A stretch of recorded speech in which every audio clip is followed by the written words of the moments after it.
So I'm really not a naturally very strong guy, and I'm sure some of you can relate to this, but to a bit of more of an extreme example. So to date, my best lifts have been about a 485 squat, a 343 bench, and a 551 deadlift.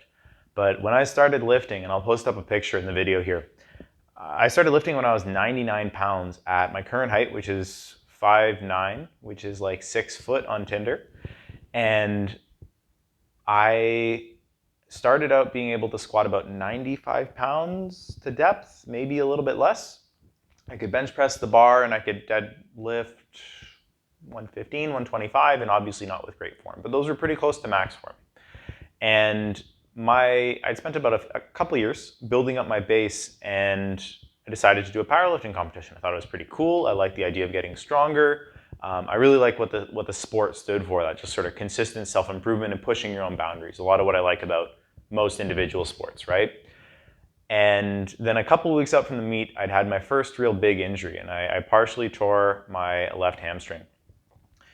And it was not super serious, but it was enough to put a bit of a dent in my training. So I'd taken a couple weeks off. My taper at that point started a little bit early. And at the meet, this is back when you could sign up for a meet by mail. So I signed up basically a couple days before I'd injured my hamstring, and I signed up by mail effectively 2.5 weeks before my meet. And I got to my first meet, and I did, if you looked at the medals, I did really well, but I was the only person in my class, so I got a default gold, which I wasn't very happy about, but it's a separate issue. And the day basically went something like this. So I'd squatted, but to this point, I injured my hamstring doing 235 pounds for a 5x5, and I ended up squatting 231, so 105 kilos as my third attempt. My hamstring was okay at that point. It was livable. My bench, after a couple years of training, my best bench, I actually benched a PR at that meet, and I benched about 155, so 70 kilos, 154, I guess. And that was great. I was really happy to hit a PR. It was really cool to me, and not quite the Reds, but it was a PR nonetheless, and that was breaking a long-standing bench plateau as well, which bench has never really been my strength, but at that point it was really not a strength. And then deadlifts came around. I was warming up in the back. I got a plate, and a plate really hurt, like really, really hurt. And I remember being so upset about this that I basically just told them, put 75 kilos on the bar, get a red on the bar. I went out, I'd done my first attempt. I went to the back, and probably one of the few times as a teenager that I've probably cried. I basically got off the platform, proceeded to go cry in the back. I went to my parents. I would have been 16 or so at the time. And I told them, we're leaving. I don't care about doing a second or third attempt. I don't care if they try to drug test me. I hope they don't try to drug test me.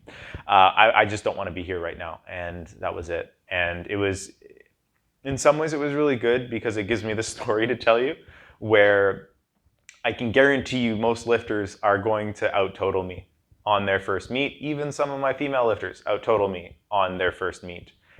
And so as a coach, it gives me this nice little anecdote, right? In the moment, it sucked. I was really sure, I was like, I don't really want to lift anymore. I was pretty moody and broody, as most 16-year-old guys are. And it really pissed me off, to be honest with you. I was really upset.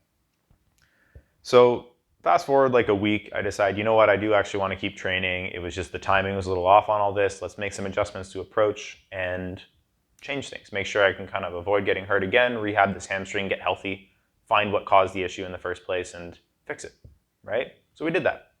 Modified the training approach, got some good rehab exercises in, and things went pretty well to the point where I'd prepped for my next meet, which was a provincials, I think, and competed and hit big PRs across the lifts. I've squatted, I think, almost 300 pounds of that meet. This would have been only a few months later. So I squatted about 300 pounds. I benched close to 200 and deadlifted 286. I'd missed my third deadlift. I was trying to get my deadlift above my squat for the first time ever. And I was pretty happy with that. And then from there, obviously, a bunch of meets, a bunch of PRs, a lot more years of training. And here we are, about 12 years later, and things are going well. Lifts are good. So the reason I wanted to make this video is that it's really easy to get mired down in the results from competition and how you stack up against everyone else, and even just how your competition results go against your previous bests. And 100% the goal should be to find progression over time. But sometimes that progression doesn't look like this. Sometimes that progression looks like that, right?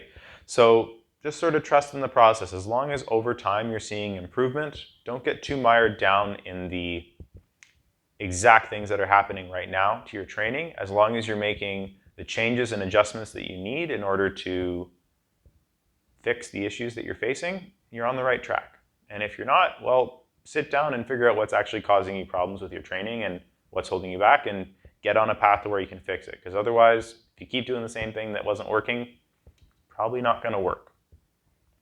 All right, that's it. Catch you later.